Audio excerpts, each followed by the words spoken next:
The howling of wolves echoed across the moonlit prairie as Virgil Zeller stood at the window, her heart pounding with each haunting cry. It had been 3 hours since Owen Vaughn rode out into the darkness, his rifle slung across his back and determination etched on his weathered face. The blizzard that had begun as gentle snowfall now raged with unforgiving fury, transforming the Wyoming landscape into a treacherous white void. Wyoming Territory, 1878. Winter had arrived early and with unusual cruelty. The small ranch that Owen had built with his own hands over the past 5 years stood as a testament to his perseverance. But tonight, that perseverance faced its greatest test. The wolves had grown bold with hunger, and Owen's prized herd 30 head of cattle that represented everything he had worked for was at risk. Virgil moved away from the window, her fingers trembling slightly as she adjusted the flame of the oil lantern that sat on the rough-hewn table. The warm light cast long shadows across the cabin's interior, but provided little comfort. She had promised Owen that she would keep the light burning until his return, a beacon to guide him home through the storm. "He'll come back," she whispered to herself, tucking a strand of auburn hair behind her ear. "He always comes back." They weren't married, not yet, though Owen had asked her twice now. Virgil had come west as a schoolteacher, determined to bring education to the frontier. She hadn't planned on falling in love with the quiet, resolute rancher who attended every community gathering just to hear her speak about books and ideas. But after 2 years in Little Creek, their paths had become irrevocably intertwined. The wind rattled the shutters, making Virgil jump. She moved to the fireplace, adding another log to the flames. The heat pushed back against the cold that seeped through the cabin walls.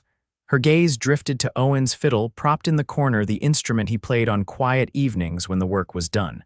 Tonight, its silence felt accusatory. 3 months ago, she had finally accepted his proposal. 3 weeks ago, she had moved into his cabin, shocking the more conservative elements of Little Creek society. But Virgil had never been one to bow to convention, and Owen had built this ranch as a place where they could make their own rules. A particularly vicious gust of wind made the entire cabin creak. Virgil wrapped her shawl tighter around her shoulders and returned to the window. The storm had worsened, reducing visibility to almost nothing. The thought of Owen out there, facing not only the elements but the hungry wolves, made her chest constrict with fear. "Please come home," she whispered against the glass, her breath fogging the pain. Miles away, Owen Vaughn pressed himself against his horse's neck, urging the animal forward through the blinding snow. The cold had long since penetrated his heavy coat, seeping into his bones. His fingers, despite the thick gloves, had grown numb around the reins. But he pushed on, guided by an instinct honed from years on the frontier. He had tracked the wolves to the western pasture where his cattle had sought shelter in a small ravine. The predators, a pack of at least 8, had already taken down one of his yearlings when he arrived. The crack of his rifle had scattered them temporarily, but Owen knew they wouldn't go far, not with such tempting prey huddled defensively in the snow. Now, hours later, after repeatedly driving the wolves back, he had managed to gather most of the herd. 3 were lost, 1 to the wolves and 2 to the storm, but the rest followed him reluctantly through the blizzard, their massive bodies creating dark shapes in the swirling white. "Just a little farther," Owen encouraged, though his words were snatched away by the wind. He thought of Virgil waiting at the cabin, probably worried sick by now. The image of her face, those expressive green eyes that had captivated him from the first day she arrived in Little Creek, gave him renewed strength. He had promised her he would return, and Owen Vaughn never broke his promises. The journey back seemed interminable. The cold numbed his thoughts until all that remained was the mechanical process of movement urging his horse forward, keeping the cattle together, listening for the wolves that continued to track them from a distance. Their howls formed an eerie counterpoint to the storm's fury. When he finally spotted the faint glow of light through the blizzard, relief flooded through him. Virgil had kept her word, the lantern still burned in the window, a beacon calling him home. With renewed energy, Owen guided the herd toward the barn, a sturdy structure built to withstand Wyoming's harshest weather. Inside the cabin, Virgil's heart leaped at the sound of movement outside. She rushed to the door, pausing only to grab Owen's spare coat from its hook.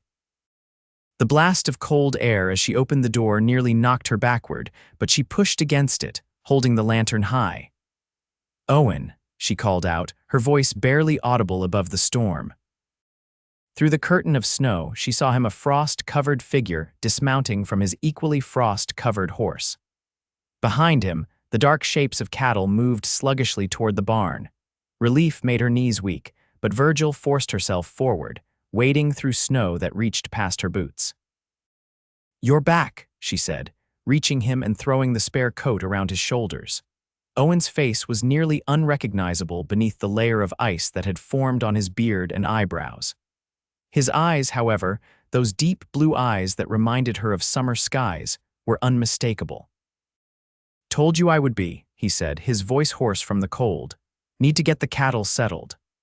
"I'll help," Virgil said immediately, passing him the lantern. Together, they worked in silent efficiency, guiding the exhausted cattle into the barn's shelter. Owen moved with purpose despite his obvious fatigue, checking each animal for injuries as they entered. Virgil worked alongside him, her city-bred hands having grown capable in her time on the frontier. When the last cow was safely inside, Owen secured the heavy barn door against the storm.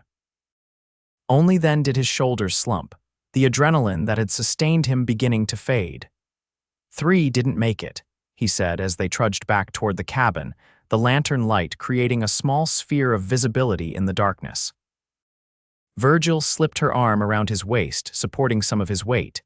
"But you saved the rest, and you came back." Inside the cabin, warmth enveloped them like an embrace. Owen stood motionless for a moment, as if unsure what to do now that the immediate danger had passed. Virgil moved with quiet efficiency, helping him remove his frozen outer layers. "Your hands," she gasped, noticing the bluish tint to his fingers as she pulled off his gloves.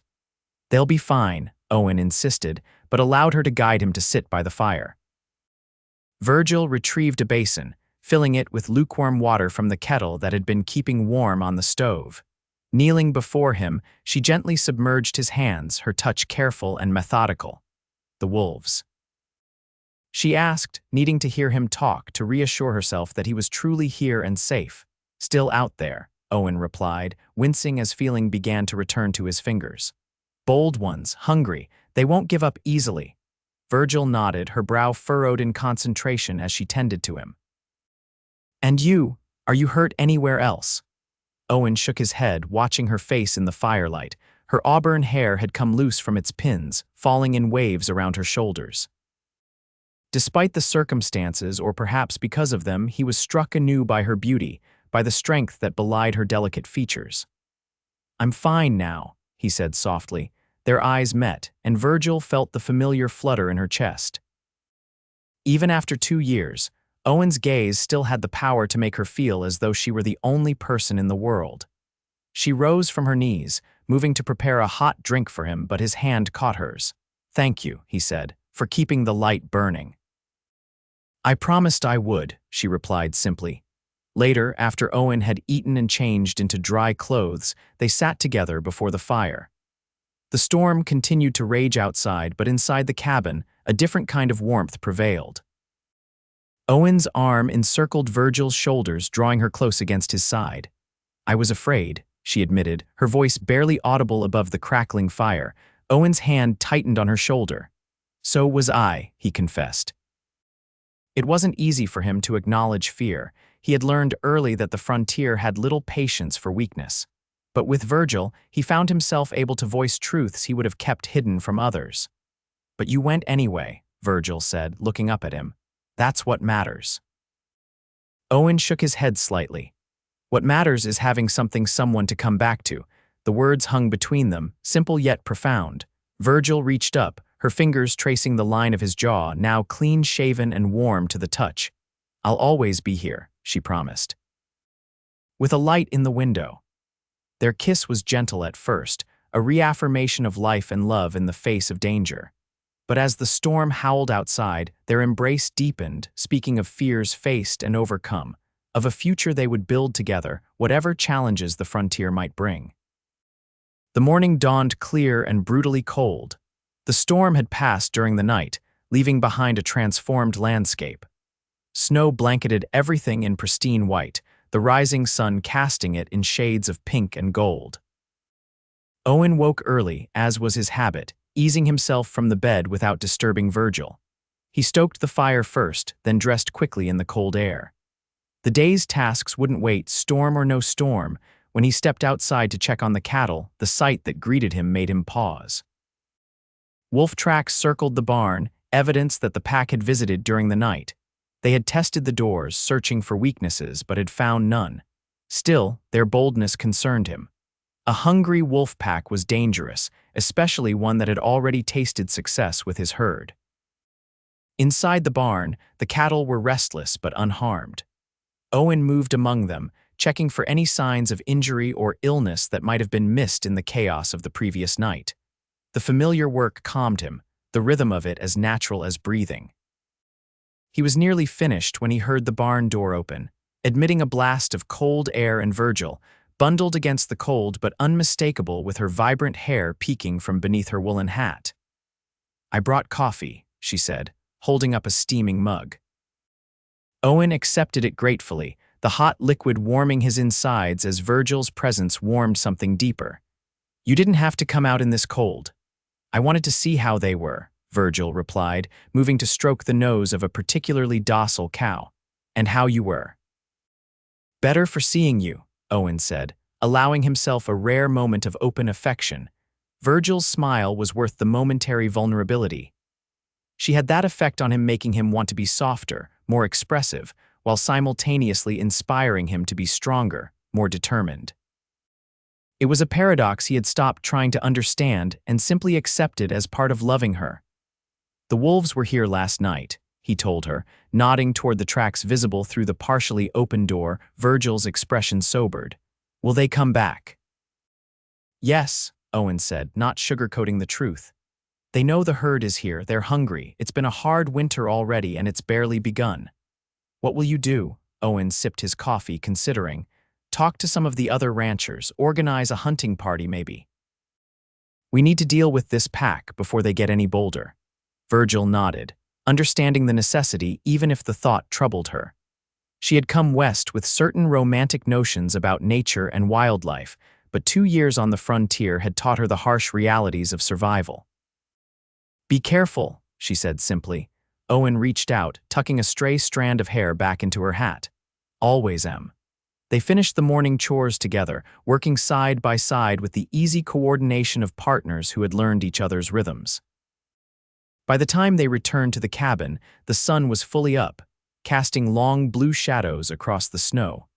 Owen prepared to ride into town. Little Creek was small, just a general store, a saloon, a church, and a handful of other businesses, but it served as the social center for the scattered ranches in the area. If he wanted to organize a response to the wolf threat, that's where he needed to start. "I'll be back before dark," he promised as he saddled his horse. Virgil helped him secure his saddlebags, her movements efficient. "I'll keep busy. I have lesson plans to prepare for when school resumes after the holiday." Owen nodded, admiring her dedication. The one-room schoolhouse in Little Creek had been without a teacher for nearly a year before Virgil arrived. Now, children from miles around attended her classes, and even some adults had begun approaching her for reading lessons in the evenings. "You're good for this place," he said, mounting his horse. "Good for all of us." Virgil looked up at him, her eyes bright. "This place is good for me too. I found myself here, found you."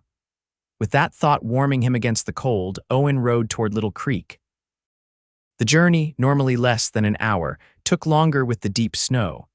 But by mid-morning, he was tying his horse outside the general store. Inside, the store was warm and filled with the mingled scents of coffee, tobacco, and leather.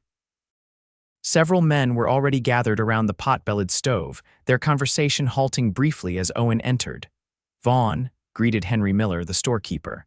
"Made it through that blizzard, I see." "Barely," Owen acknowledged, removing his gloves. "Lost 3 head to the storm and wolves." This caught the attention of the other men. Thomas Reed, owner of the largest ranch in the area, turned from the stove. Wolves, you say? Same pack that's been hanging around the North Ridge, likely, Owen said, accepting the cup of coffee Miller offered. Bold ones. Tracked my herd all the way back to the barn. Tried the doors during the night. Murmurs of concern passed through the group. Wolf problems weren't uncommon, but a pack this persistent posed a significant threat to everyone's livelihood.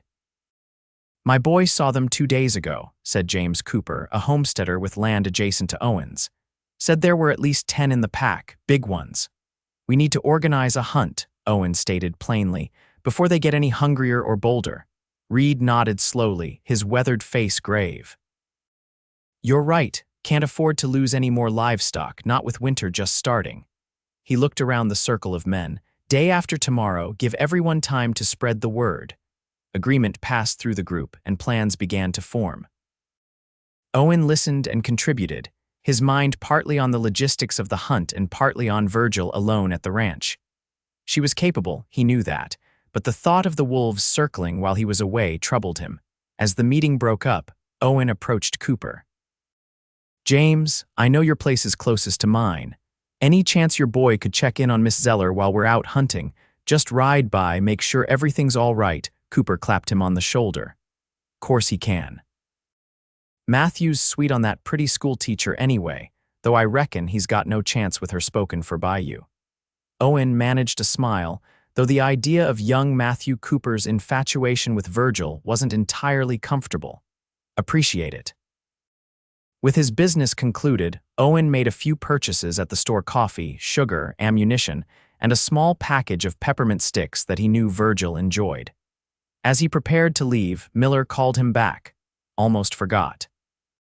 Letter came for Miss Zeller last week, but with the weather turning, no one's been out your way. He handed over an envelope with elegant handwriting on the front. Owen tucked it carefully into his coat. I'll make sure she gets it. The ride home was cold but uneventful. As the ranch came into view, Owen felt the familiar sense of pride and contentment that always accompanied his return. It wasn't a grand place by any means. The cabin was modest, the barn serviceable rather than impressive, but it was his. His and, increasingly, Virgil's. She must have heard the approach of his horse, for the door opened as he dismounted. The smile that lit her face warmed him more effectively than the fire he could see blazing in the hearth behind her. How was town? She asked as he stomped snow from his boots. Productive, Owen replied, removing his coat and handing her the package of peppermint sticks. Got you these, and this. He produced the letter. Virgil's expression brightened at the sight of the candy, but changed subtly when she saw the letter. From my sister, she said, recognizing the handwriting. Owen noticed her hesitation. Bad news. No, I'm sure it's fine, Virgil said, though something in her tone suggested otherwise. She set both items on the table. Tell me about town. What did they say about the wolves? As they settled into their evening routine, Owen recounted the meeting and the plans for the wolf hunt. Virgil listened attentively, asking questions and offering suggestions, but he couldn't help noticing that her gaze occasionally drifted to the unopened letter. Your sister, he said eventually when their conversation reached a natural pause. You don't speak of her much, Virgil sighed, her fingers fidgeting with the edge of her sleeve. Victoria and I were very different. She never understood why I wanted to come west. She thought it was just some romantic notion that I'd get over. And now she probably thinks I've lost my mind completely, Virgil said with a small, forced laugh. Living unmarried with a rancher in the middle of nowhere. The words hung in the air between them. Owen had proposed twice, and twice Virgil had said yes, but each time practical matters had delayed their wedding. First, it had been the spring planting, then the unexpected illness of the circuit preacher who served the scattered communities in the area. We could change that, Owen said quietly. The unmarried part, at least. Virgil met his gaze, her expression softening. I know, and we will, She trailed off, then seemed to gather her courage. I worry sometimes that you proposed because it was expected, because it's what people do here. Owen stared at her, genuinely surprised. Is that what you think? No, yes, sometimes. Virgil ran a hand through her hair, frustration evident in the gesture. I see the way some of the women in town look at me, how they whisper about the schoolteacher living in sin with the rancher. I don't care about their judgment, but I never want you to feel trapped by your sense of honor. Owen moved to kneel before her chair, taking her hands in his. Virgil Zeller, I didn't ask you to marry me because of what anyone thinks or expects. I asked because I love you. Because I want to build a life with you, here or wherever you want to be. Tears shimmered in Virgil's eyes. I want to be here, with you. I've never been more certain of anything. Then what's holding you back? Virgil glanced at the letter. My family, I suppose. Part of me still cares what they think, even after everything. Victoria's the only one who still writes, and even her letters have become less frequent. Owen squeezed her hands gently. Read it. Whatever it says, we'll face it together. With a nod, Virgil reached for the letter, breaking the seal and unfolding the pages. Owen watched as her eyes moved across the elegant script, her expression shifting from apprehension to surprise. She's coming west, Virgil said, looking up from the letter. Victoria and her husband Robert. They're coming to visit in the spring. Owen raised his eyebrows. That's unexpected. Very, Virgil agreed, returning to the letter. She says she wants to see this life I've chosen for myself, to understand it before. Her voice faltered. Before what? Before she tries to convince me to return east with her, Virgil finished, setting the letter down. She still thinks this is just a phase, an adventure I'll tire of eventually. Owen fought against the flicker of fear her words ignited. And what do you think? Virgil's gaze, when it met his, was steady and clear. I think she'll be very disappointed if that's her goal. This is my home now. You are my home. Relief washed through Owen, followed by a surge of love so intense it almost overwhelmed him. Then let's make it official. No more delays.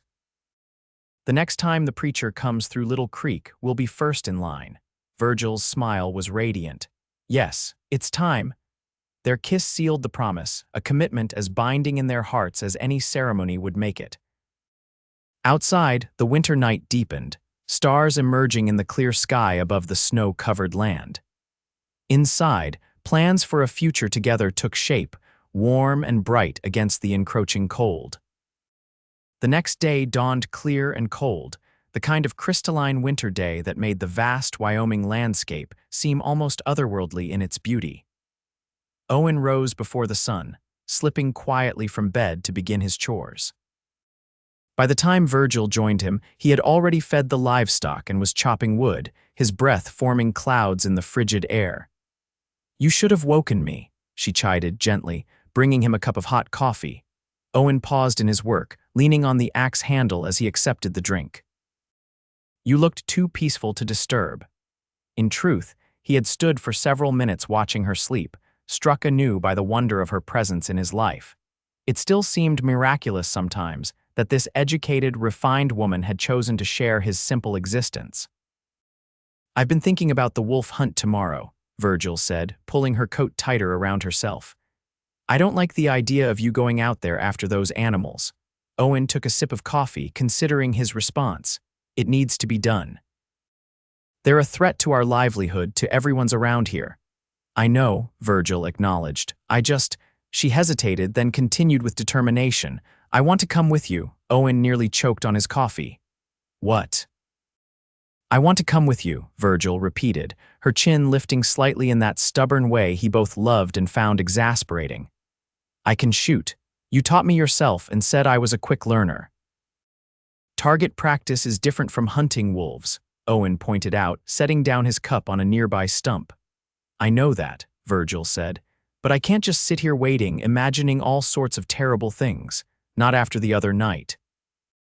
Owen studied her face, recognizing the genuine concern there. It's dangerous, Virgil. So is living out here, she countered. That's what you told me when I first arrived, remember? Life on the frontier isn't safe, Miss Zeller, but it's real, your exact words. Despite himself, Owen smiled at her perfect imitation of his gruff tone. Using my own words against me isn't fair. All's fair in love and wolf hunts, Virgil said, the corner of her mouth lifting in a tentative smile. Owen shook his head, knowing he was fighting a losing battle. Once Virgil set her mind to something, she rarely yielded. It was one of the qualities that had drawn him to her determination, her unwillingness to be confined by conventional expectations. How could he now insist she stay behind simply because she was a woman? Fine, he conceded.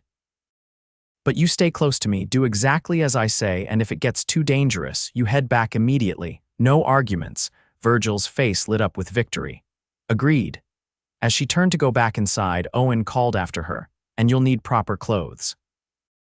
It's going to be colder than anything you've experienced yet." "I'll manage," Virgil assured him, her confidence both admirable and slightly concerning. Owen returned to his wood chopping, working out his mixed feelings through physical labor.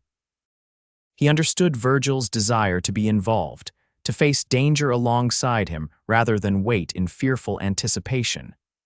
Yet the thought of her in harm's way made his stomach knot with anxiety. Throughout the day, they prepared for the hunt. Owen cleaned and checked his rifles, ensuring they were in perfect working order. Virgil, true to her word, assembled appropriate clothing layers of wool beneath Owen's spare coat, thick gloves, and a hat that covered her ears. In the evening, as they sat before the fire, Owen pulled out a map he had sketched of the surrounding area. "We'll meet the others here," he said, pointing to a spot marked as Cooper's Creek. "Then split into smaller groups to cover more ground." Virgil leaned closer, studying the rough map. "How many people are coming?" "At least 15 men from different ranches and homesteads," Owen replied. "Maybe more if word spread effectively. And they won't mind a woman joining them." Owen's mouth twisted in a wry smile. "Some might. But you're not just any woman, you're their children's teacher. Besides, anyone who spends more than 5 minutes with you knows better than to underestimate you." Virgil bumped her shoulder against his, pleased by the compliment. "I'll try not to embarrass you in front of your friends." "That's the least of my concerns," Owen assured her, folding the map. "Just promise me again that you'll be careful."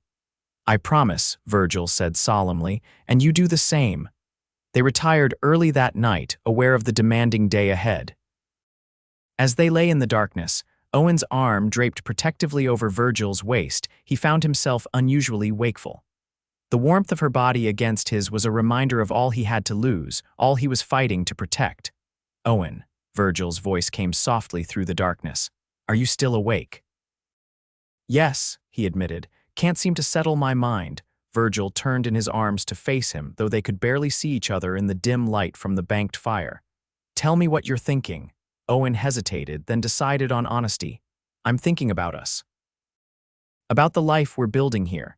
About how much I want to protect you, and how dangerous this territory can be." Virgil's hand found his face, her touch gentle as she traced the contours of his jaw. "I know the risks, Owen. I've chosen them, chosen this life with you with open eyes." "When I first saw you step off that stagecoach," Owen said, the memory vivid even after 2 years, all prim and proper in your Eastern clothes, looking like you'd blow away in the first strong wind. "I never imagined you'd stay. Never imagined you could love this harsh land or—" He paused, vulnerability making the words difficult. "Or you," Virgil finished for him. A rough rancher with calloused hands and few words to spare, even in the darkness, Owen felt himself flush at her accurate assessment. Something like that. Virgil's fingers continued their gentle exploration of his face, as if she were learning him by touch alone. "But that's precisely why I fell in love with you. Your strength, your steadiness, the way you say exactly what you mean and mean exactly what you say. There's no pretense in you, Owen Vaughn." Her words touched something deep within him, a place that had long been guarded. "I don't deserve you," he whispered. "Nonsense," Virgil replied firmly. "We deserve each other. Now try to sleep. We have wolves to hunt tomorrow." As if by her command, Owen felt the tension begin to leave his body. He pulled her closer, breathing in the familiar scent of her hair, and eventually drifted into sleep. The morning of the wolf hunt arrived with biting cold and a sky the color of brushed steel. Owen and Virgil were up before dawn, moving through their preparations with quiet efficiency. They ate a substantial breakfast they would need the energy and packed provisions for the day ahead. Outside, their breath crystallized instantly in the freezing air. Owen saddled 2 horses, including the more placid mare he kept for less demanding work. Virgil, despite her determination to join the hunt, was still developing her riding skills, and today was not the day for a spirited mount. "Ready?" Owen asked as she mounted. Checking to ensure her rifle was properly secured, Virgil nodded, her face mostly hidden beneath the woolen scarf wrapped around her head. Only her eyes were visible, bright with a mixture of nervousness and resolution. They rode out as the first hint of dawn lightened the eastern horizon. The snow crunched beneath their horses' hooves, the only sound in the vast, frozen landscape. Virgil rode close beside Owen, following his lead through the familiar territory. When they arrived at Cooper's Creek, several men were already gathered. The greeting Owen received was warm and respectful. The one extended to Virgil was more surprised but not unwelcoming. Thomas Reed, mounted on a massive black horse that seemed impervious to the cold, raised his eyebrows at Virgil's presence but addressed Owen directly. "Didn't expect to see Miss Zeller joining us today. Miss Zeller has as much stake in this as any of us," Owen replied evenly. "And she's a fine shot." Reed's weathered face creased in a brief smile. "No doubt. You're welcome with us, madam." More riders arrived over the next half hour until nearly 20 men had gathered at the meeting point. Owen noticed the careful way they incorporated Virgil into their planning, neither patronizing her nor treating her presence as unusual. It was a testament, he thought, to the respect she had earned in her time in Little Creek. The hunting party divided into smaller groups, each assigned a specific area to cover. Owen and Virgil joined Reed and 3 others to search the western ridge, where the wolves had been most recently sighted. As they rode out, the sky brightened to a pale, wintry blue. The cold was relentless, seeping through layers of clothing to chill the skin beneath. Owen kept a close eye on Virgil, watching for any signs of discomfort, but she rode steadily beside him, her posture determined. They had been riding for perhaps 2 hours when they found the first evidence of the wolf pack tracks in the snow, leading toward a series of low hills dotted with pine trees. "Fresh," Reed said, examining the prints. "Made this morning. They're close." The group proceeded with heightened caution, rifles ready. Owen positioned himself so that Virgil was always in his line of sight, his protective instincts on high alert. The attack, when it came, was swift and silent. The wolves emerged from the trees like gray shadows, their movements fluid and purposeful. There were at least 9 of them, led by a massive male with a distinctive white patch on his chest. "Hold steady," Reed commanded as the men formed a defensive circle. "Don't fire until you have a clear shot." Virgil had gone very still beside Owen, her rifle raised but not yet firing. He could see her hands trembling slightly, but her gaze was focused and alert. The wolves circled them, assessing, calculating. Owen had hunted predators before, but there was something different about this pack, a desperate intelligence in their golden eyes that made the hair on the back of his neck stand up. The first shot came from Reed, taking down a smaller female that had ventured too close. The crack of the rifle shattered the tense silence, and suddenly the air was filled with the sounds of gunfire and snarling wolves. Owen fired, his bullet finding its mark in a large male that had been edging toward them. Beside him, Virgil's rifle barked, the recoil jolting her slightly, but her shot went true, wounding another wolf that retreated with a yelp of pain. The battle was chaotic but brief. The wolves, facing determined resistance and suffering losses, retreated to the cover of the trees. 4 lay dead in the snow, their blood stark against the white. "They'll be back," Reed said, reloading his rifle. "They're too hungry to give up entirely." Owen nodded, moving to check on Virgil. She was pale but composed, her hands steady now as she reloaded her own weapon. "You all right?" He asked quietly. "Yes," she replied, her voice firm despite the shock in her eyes. "I'm fine." The hunt continued, tracking the remaining wolves through the increasingly rugged terrain. By midday, they had killed 2 more, but the pack leader, the large male with the white chest patch, remained elusive. They paused to eat and rest the horses, finding shelter in the lee of a rocky outcropping. Virgil sat close to Owen, her shoulder pressed against his for warmth and reassurance. "Never seen a pack this bold," Reed commented, passing a flask of whiskey around the group. "Must be a bad year for game. Or they've developed a taste for easier prey," suggested James Wilson, one of the other ranchers. "Once they start taking livestock, they rarely go back to hunting deer and elk." Owen accepted the flask but passed it on without drinking. He needed his senses sharp for what lay ahead. The big one, the leader, he's the key. Take him down and the rest will likely disperse. Agreement passed through the group. The plan for the afternoon was clear. Find and eliminate the pack leader. They mounted up again, continuing the pursuit. The trail led them deeper into the hills, where the snow was shallower but the going more treacherous due to hidden rocks and sudden drop-offs. It was Virgil who spotted them first. 3 wolves, including the leader, making their way along a ridge above them. "There," she said, pointing, "just below that line of pines." Reed nodded approvingly. "Good eyes, Miss Zeller. We'll need to circle around, come at them from above if possible." The ascent was difficult, the horses struggling in the steeper sections. Owen kept close to Virgil, ready to assist if her mount faltered.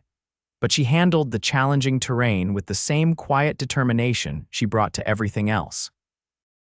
When they reached a position above the wolves' last known location, Reed signaled for them to dismount and proceed on foot. The snow here was crusted with ice, making each step a potential hazard. "Stay here with the horses," Owen told Virgil. "We'll flush them toward this position."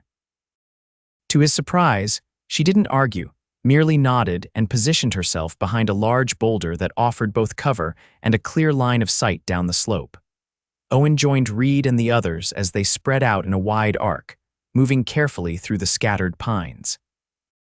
The wolves were nowhere in sight, but fresh tracks indicated they were close. The attack came without warning. The pack leader, apparently having circled behind them, launched himself at Wilson with terrifying speed. The rancher went down hard, his rifle spinning away in the snow as he fought to keep the massive wolf's jaws from his throat. Owen and Reed fired simultaneously, but in the chaos of the struggle, neither shot found its mark. The other wolves emerged from hiding, creating a chaotic scene of men and beasts locked in desperate combat. Owen fought his way toward Wilson, firing again and hitting one of the smaller wolves. The pack leader, sensing a more immediate threat, released Wilson and turned toward Owen, blood staining its white chest patch. Time seemed to slow as the massive wolf charged. Owen raised his rifle, knowing he might only get one shot, but before he could fire, another shot rang out from behind him.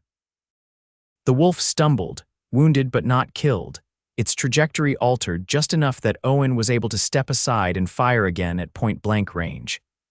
This time, his bullet found its mark and the pack leader collapsed in the snow, its golden eyes dimming. Owen turned to see Virgil standing a few yards away, her rifle still raised, her face pale but determined. "I told you to stay with the horses," he said, the words coming out harsher than intended due to the surge of fear and relief coursing through him. "You're welcome," Virgil replied, lowering her weapon. "He was going to kill you." The remaining wolves, seeing their leader fall, scattered into the trees. Reed and the others fired after them, bringing down one more before they disappeared. Wilson was injured but not severely. The thick layers of winter clothing had protected him from the worst of the wolf's attack. As they tended to his wounds, using clean snow to wash away the blood, Reed approached Virgil. "That was a fine shot, Miss Zeller," he said with genuine admiration. "Saved Vaughn's life, I reckon." Virgil accepted the compliment with a nod, though Owen could see she was shaken by what had happened. He moved to her side, his initial anger at her disobedience fading in the face of her courage. "Thank you," he said quietly. I'm proud of you." The relief in her eyes at his words made something twist in his chest. Had she feared his disapproval that much? With Wilson patched up and able to ride, they collected the wolves they had killed. The pelts would be useful, and bringing proof of their success back to town would reassure the other ranchers and homesteaders. The ride back was long and cold, but there was a sense of accomplishment that warmed them despite the falling temperature. The wolf threat, while not entirely eliminated, had been significantly reduced. As they approached Cooper's Creek, where they would part ways with the others, Reed pulled his horse alongside Owen's. "You've got yourself a remarkable woman there, Vaughn," he said, nodding toward Virgil, who rode slightly ahead with Wilson. "Not many would have had the nerve to make that shot, let alone the skill." Owen nodded, a surge of pride and love washing through him. "I know." "Best not let her get away," Reed advised with a knowing look. "A woman like that has options, even out here. "We're getting married," Owen said, the words feeling right as he spoke them. "As soon as the circuit preacher comes through." Reed grinned. "About time. The whole town's been wondering when you'd make an honest woman of her." They parted ways at the creek, the other hunters heading toward town while Owen and Virgil turned toward their ranch. The sun was setting, casting long shadows across the snow and turning the western sky into a canvas of orange and purple. They rode in comfortable silence for a while, each processing the events of the day. It was Virgil who eventually broke the quiet.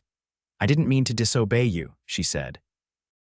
"But when I saw that wolf turn toward you, I couldn't just stay behind and watch." Owen considered his response carefully. "I wanted to keep you safe, but I'm beginning to understand that you're quite capable of taking care of yourself and me, apparently." Virgil smiled, though it didn't quite reach her eyes. "I was terrified, Owen. When I pulled that trigger, my hands were shaking so badly I wasn't sure I'd hit anything at all." "But you did," Owen said. "That's courage, Virgil, not the absence of fear, but action in spite of it." They crested a small rise and their ranch came into view, the cabin a dark shape against the snow in the fading light. Owen felt the familiar sense of homecoming, but it was deeper now, more profound. "I've been thinking," he said as they approached the barn. "Why wait for the circuit preacher? We could ride into Cheyenne, find a regular church there, be married before your sister arrives in the spring." Virgil looked at him in surprise. "You want to travel all the way to Cheyenne, in winter?" "For you, I'd go twice as far," Owen said simply. "Besides, you deserve a proper wedding, not some rushed affair when the preacher happens to pass through." They dismounted at the barn, leading their tired horses inside. As Owen removed his mare's saddle, Virgil moved to stand before him, her eyes searching his face. "I don't need a grand wedding," she said softly. "I just need you. But yes, let's go to Cheyenne. Let's not wait any longer." Owen set the saddle aside and pulled her into his arms, his kiss conveying all the emotions he struggled to express in words. When they separated, Virgil's cheeks were flushed despite the cold. "When?" she asked. 2 weeks, Owen decided. "That gives us time to arrange things here, make sure the ranch is secure while we're gone."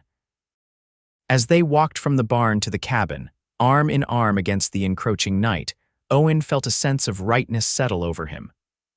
The wolves had been dealt with, their home was safe, and soon, Virgil would be his wife in the eyes of everyone, not just in his heart. Inside, they moved through their evening routine with easy familiarity.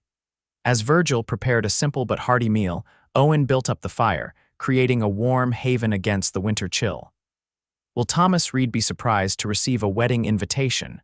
Virgil asked, a teasing lilt in her voice. Owen smiled, remembering his conversation with the older rancher.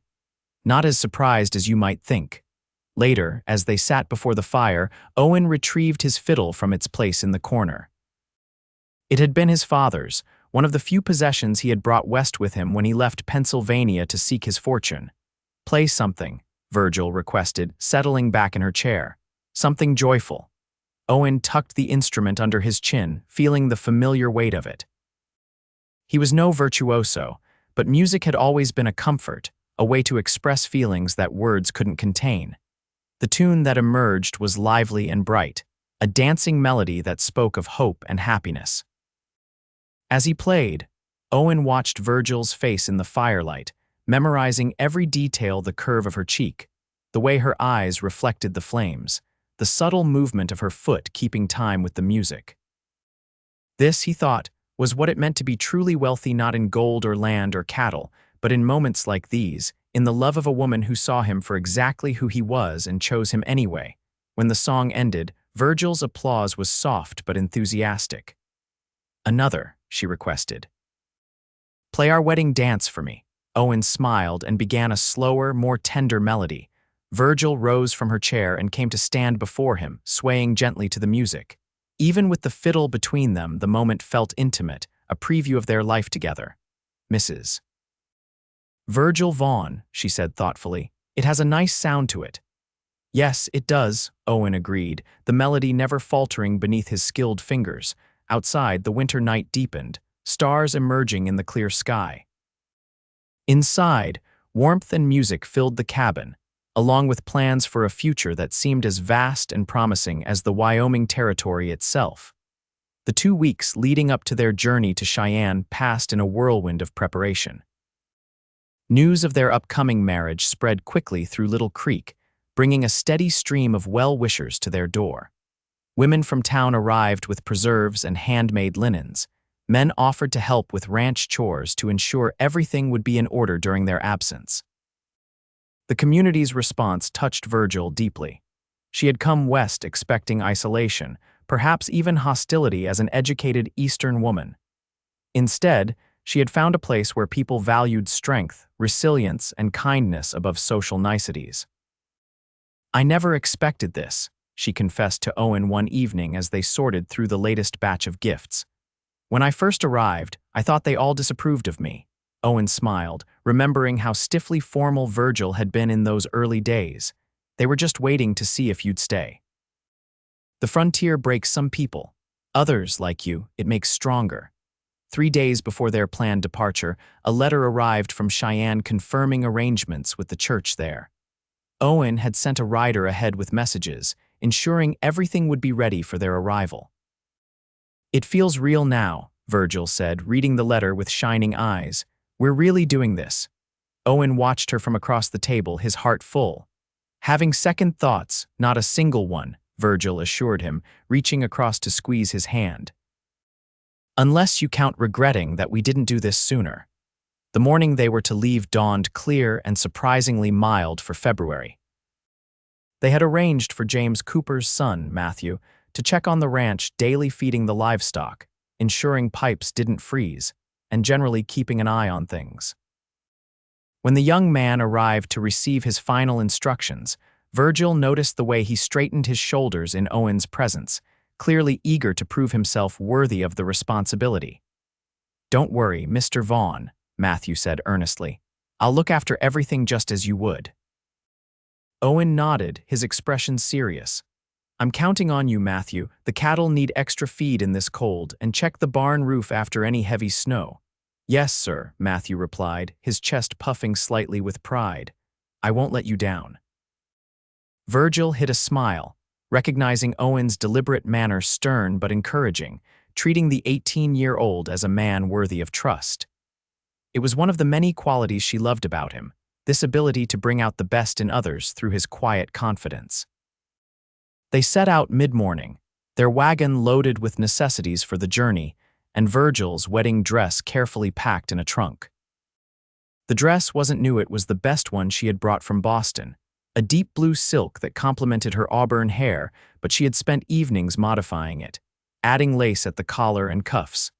The journey to Cheyenne would take 3 days if the weather held.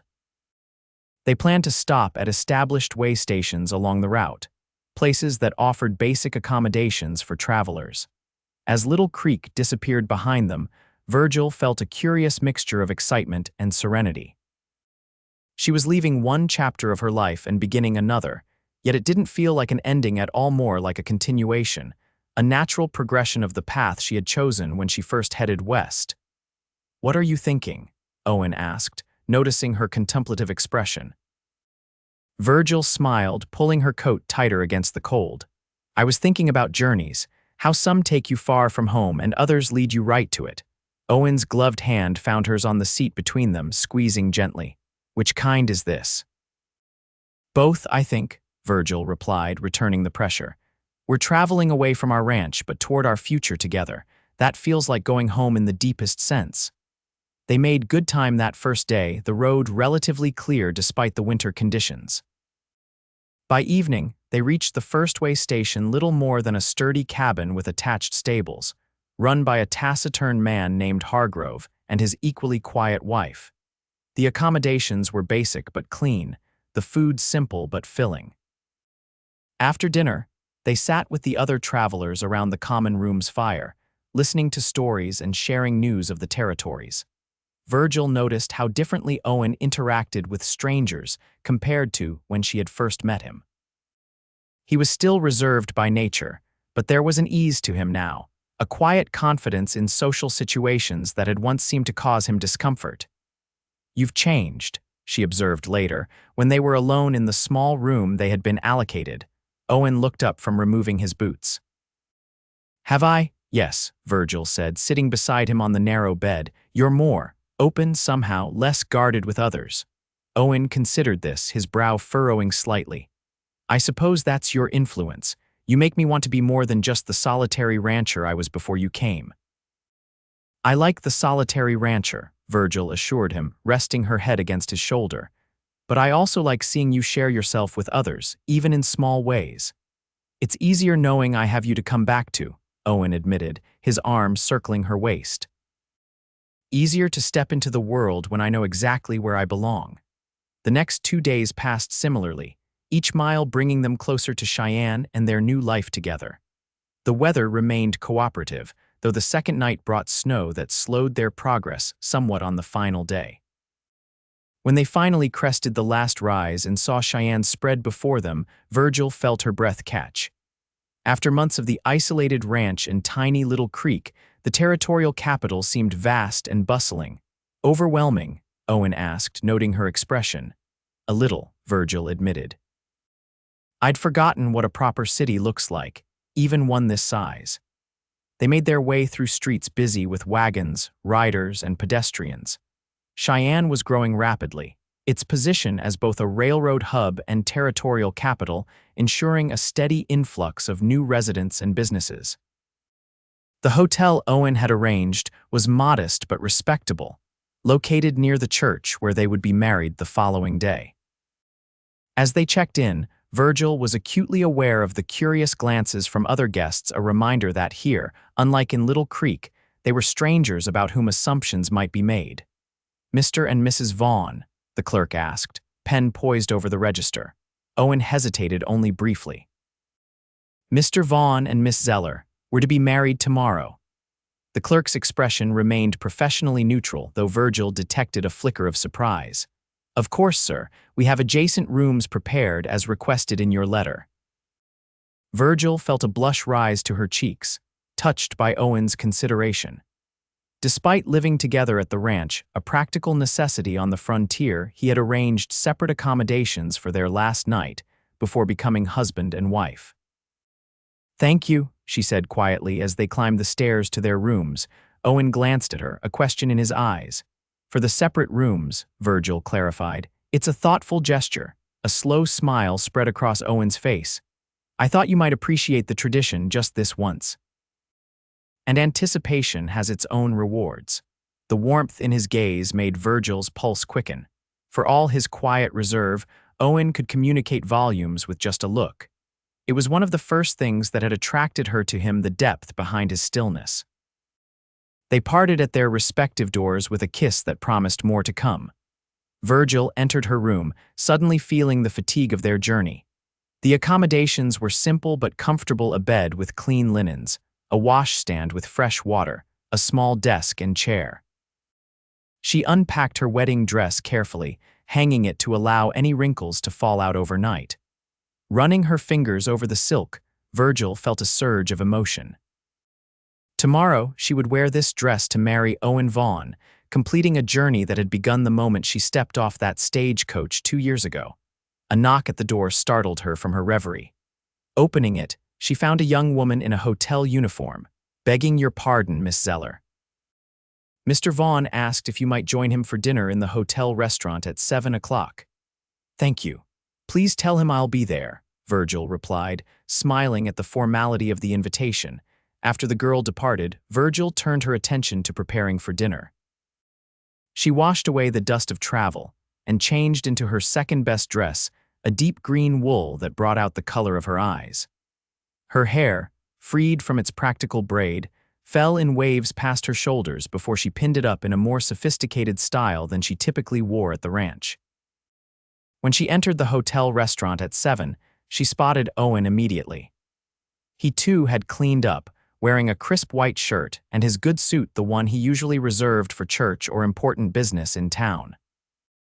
He stood as she approached, his eyes taking in her appearance with evident appreciation. You look beautiful, he said simply as he held her chair. And you look very handsome, Virgil replied, noticing the way other diners glanced their way. They made an attractive couple. She realized the tall, broad-shouldered rancher and his auburn-haired bride-to-be. Dinner was a leisurely affair, the food far more elaborate than their usual fare at the ranch. They talked of practical matters plans for spring planting, the possibility of expanding the herd, ideas for the schoolhouse in Little Creek, but beneath the ordinary conversation ran a current of anticipation for the day to come. "Nervous?" Owen asked as they lingered over coffee. Virgil considered the question honestly. "Not about marrying you," she said. "Just about doing it right, I suppose. I've never been much good at conventional ceremonies." Owen's smile was warm and reassuring. "As long as we both say I do at the appropriate moments, I think we'll manage just fine." As they parted for the night outside her door, Owen kissed her with a tenderness that made her heart ache. "Until tomorrow, Miss Zeller," he said softly. "Until tomorrow, Mr. Vaughn," she replied, reluctantly releasing his hand. Inside her room, Virgil found sleep elusive despite her fatigue. She lay awake, listening to the unfamiliar sounds of the hotel footsteps in the corridor, distant laughter from the saloon across the street, the occasional passing of a late-night wagon. Her thoughts drifted to her sister's upcoming visit. What would Victoria make of Owen, of the life Virgil had built here? Would she see the beauty and purpose in it, or only the hardships and isolation? And did it matter, really, what Victoria or anyone else thought? With that question lingering in her mind, Virgil finally drifted into sleep.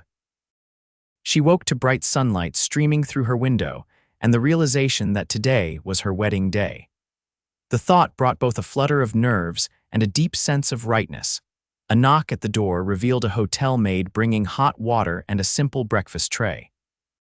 "Compliments of Mr. Vaughn, miss," the girl said with a smile. "He said to tell you he'll meet you at the church at 11 o'clock. Virgil thanked her, touched by Owen's thoughtfulness. The morning passed quickly as she prepared bathing, arranging her hair with particular care, and finally donning the blue silk dress. Looking in the mirror, she hardly recognized herself. Without the practical clothing and simple hairstyles necessitated by ranch life, she appeared more like the Boston society woman she might have become had she stayed east. But the eyes that looked back at her from the mirror were different from those of the sheltered young woman who had left Boston. They held confidence, determination, and a depth of experience that no Eastern drawing room could have provided. At 10:30, Virgil left the hotel, her heart beating a rapid tattoo against her ribs. The church was only a short walk away, a modest white building with a small steeple, set back from the main street. As she approached, she saw a familiar figure waiting on the steps, not Owen, but Thomas Reed, the rancher who had led the wolf hunt. He was dressed in his Sunday best, his usually weathered face clean-shaven for the occasion. "Miss Zeller," he greeted her, removing his hat. "Or soon-to-be Mrs. Vaughn, I should say." "Mr. Reed," Virgil replied, surprised. "I didn't expect to see you here." The older man offered a slight smile. "Vaughn asked if I might stand up with him today. Seems I was the closest thing to a friend he could think of." He paused, then added gruffly, "He also thought you might appreciate having someone to walk you down the aisle, so to speak." "Though I told him a woman like you probably walks wherever she pleases on her own 2 feet. Virgil felt a rush of emotion at Owen's consideration and at Reed's unexpectedly perceptive comment. "I would be honored to have your escort, Mr. Reed," she said, blinking back sudden tears. "My father is long gone, and there's no one else I'd rather have stand in his place today." Reed offered his arm with old-fashioned courtesy. "Then shall we, Miss Zeller? Your groom is waiting, and I suspect he's even more nervous than you are." Inside the church, Virgil was surprised to see that it wasn't empty as she had expected. Several faces from Little Creek were present: the Coopers, Henry Miller and his wife from the general store, even the blacksmith and his family. They had made the journey to Cheyenne specifically for the wedding. And there, at the front of the church beside the minister, stood Owen. He was dressed more formally than she had ever seen him, in a new suit that must have been purchased in Cheyenne the previous day. But it was his expression that caught and held her attention, a mixture of pride, love, and something like wonder as he watched her walk toward him on Reed's arm. The ceremony itself passed in a blur. Virgil was aware of the minister's words, of the cool metal of the ring slipping onto her finger, of Owen's steady voice as he spoke his vows. But most of all, she was aware of Owen himself, the warmth of his hand holding hers, the sincerity in his blue eyes as he promised to love and cherish her all the days of his life. When the minister pronounced them husband and wife, Owen's kiss was gentle, but filled with promise. The small congregation erupted in applause and cheers, their genuine happiness adding to the joy of the moment. The celebration continued at a nearby restaurant where Owen had arranged a meal for their unexpected guests. There was food and drink in abundance, toasts and good-natured teasing, stories of ranch life and frontier challenges overcome. Watching Owen move among their friends and neighbors, accepting congratulations with quiet dignity, Virgil felt a surge of pride. This was her husband, a man respected not for his wealth or social position, but for his character, his integrity, his willingness to help others when needed. As the afternoon waned, the Little Creek contingent prepared to depart, needing to make some distance before nightfall. Goodbyes were said, final congratulations offered, and promises made to celebrate again once the newlyweds returned to the ranch. When they were finally alone, Owen took Virgil's hand, his thumb brushing over her new wedding band. "Mrs. Vaughn," he said softly, testing the sound of it.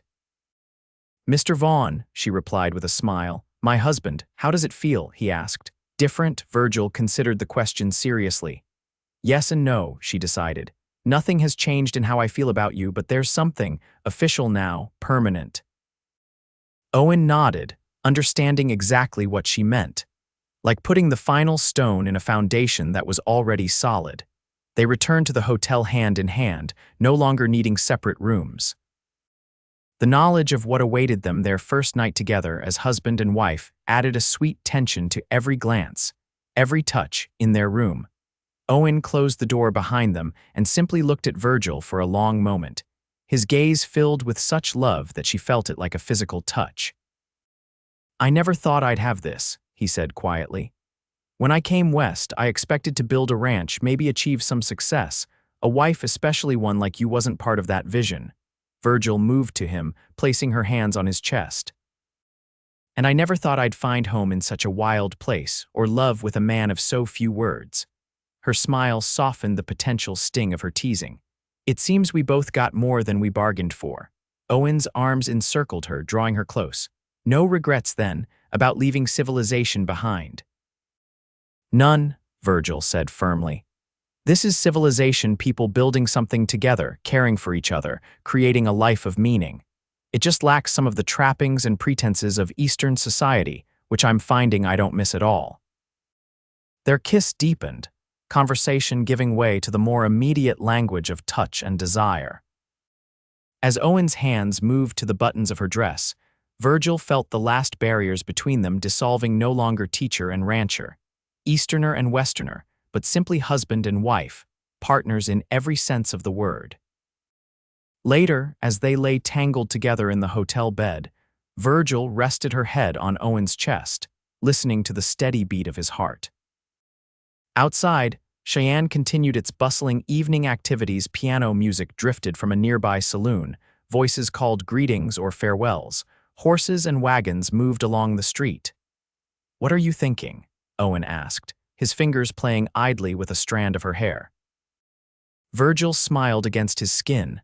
"I'm thinking about going home, about seeing our ranch again, continuing the life we've started building." Owen's arms tightened around her. "Home," he repeated. "Yes, that sounds right."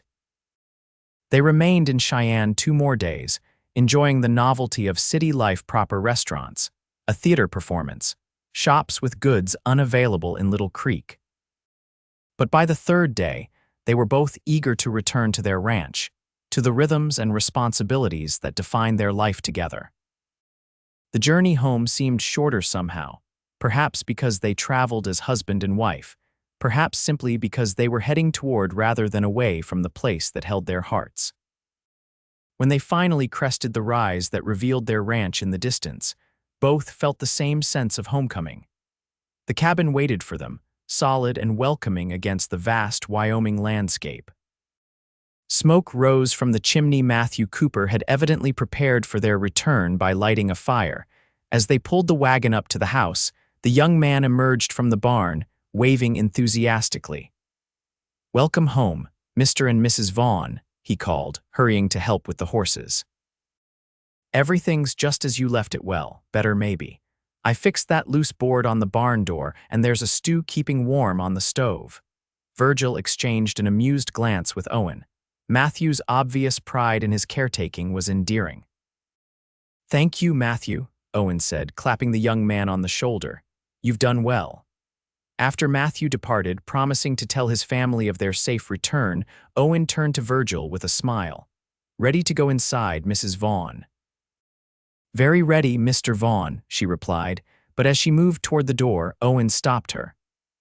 "I believe there's a tradition to uphold," he said, and before she could respond, he had swept her into his arms. Virgil laughed in surprise as he carried her across the threshold of their cabin. "I didn't think you were one for traditions." "Some have merit," Owen replied, setting her gently on her feet inside, "especially those that involve holding you." Looking around the familiar interior, the rough-hewn table where they had shared countless meals, the chairs before the fireplace where they had passed winter evenings, the shelves lined with her books, and his few treasured possessions, Virgil felt a profound sense of rightness. This was home, not just because of the physical structure, but because they were in it together. Whatever challenges the future might hold, harsh winters, wolf attacks, difficult growing seasons, even the upcoming visit from her judgmental sister, they would face them as partners, as husband and wife. Owen moved to stand behind her, his arms encircling her waist, his chin resting on top of her head. "Welcome home, Virgil Vaughn," he said softly. Virgil leaned back against him, savoring the solid strength of him. "It's good to be home, Owen Vaughn." Outside, the winter sun began its early descent, casting long shadows across the snow-covered land. Inside, the fire burned bright in the hearth, its light a beacon of warmth and welcome. Just as Virgil had once kept a lantern burning to guide Owen home through the blizzard, they would continue to be each other's constant light, illuminating the path forward through whatever darkness might come. And in the years that followed, through the arrival of spring and the birth of their first child, through Victoria's visit and her reluctant admission that perhaps her sister had found happiness after all, through droughts and blizzards and all the unpredictable challenges of frontier life, that light never dimmed. The lantern that Virgil had placed in the window that winter night became a symbol of their enduring commitment, a reminder of a love strong enough to face down wolves and weather distance and doubt, emerging each time not just intact but strengthened. For in finding each other, Owen Vaughn and Virgil Zeller had discovered the most essential truth of life on the frontier, that the greatest adventures weren't found in conquering the wilderness, but in building something lasting within it, a home, a family, a love that would stand firm against whatever storms might come.